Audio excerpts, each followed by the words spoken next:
अगर human values नहीं है, ह्यूमैनिटी नहीं है, ह्यूमन राइट्स नहीं है, फिर तो वो डेमोक्रेसी है ही नहीं। और इसलिए जब आप डेमोक्रेसी कहते हैं, जब डेमोक्रेसी को स्वीकार करते हैं और जब हम डेमोक्रेसी को लेकर के जीते हैं, तब डिस्क्रिमिनेशन का कोई सवाल ही नहीं उठता है। और इसलिए भारत सबका साथ, सबका विकास, सबका विश्वास, सबका प्रयास, उन मूलभूत सिद्धांतों को लेकर के, और इसलिए हम चलते हैं। भारत में सरकार के जो बेनिफिट्स हैं वो एक्सेस टू ऑल है, जो भी उसके हकदार हैं उन सबको मिलते हैं। इसलिए भारत के लोकतांत्रिक मूल्यों में कोई भेदभाव नहीं है, न धर्म के आधार पर, न जाति के आधार पर, न उम्र के आधार पर, न भूभाग के आधार पर। देश के प्रधानमंत्री अमेरिका में कहते हैं कि डिस्क्रिमिनेशन नहीं होता है, तो फिर मणिपुर में 300 चर्चेस को जला दिया गया। बताइए वो क्या है? डिस्क्रिमिनेशन नहीं तो क्या है?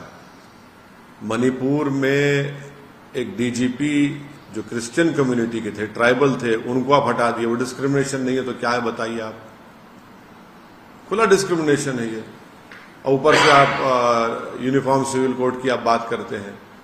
नहीं इसलिए कि वो जब इंडिया को आए थे तो प्रधानमंत्री ने उनका वेलकम किया था ना।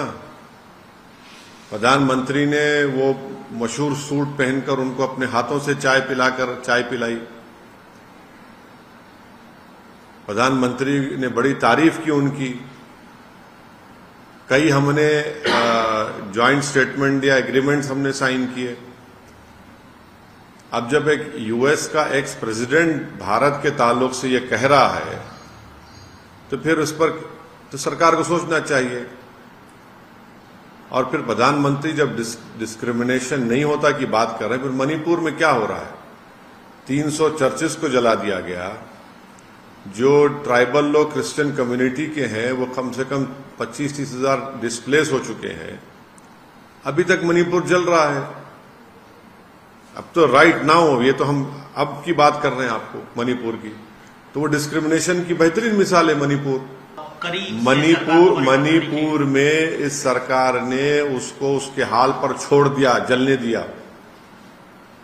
आपकी जिम्मेदारी है, सरकार की जिम्मेदारी है, केंद्र सरकार की, मोदी सरकार की जिम्मेदारी थी उसको, उस वायलेंस को रोके, वहां के ट्राइबल लोगों को आश्वासन दे कि भाई ऐसा कुछ नहीं होने वाला है आपसे। वहां पर जो क्रिश्चियन कम्युनिटी को टारगेट किया जा रहा है उसको रोके, जो चर्चेस को जलाया जा रहा है उसको रोके।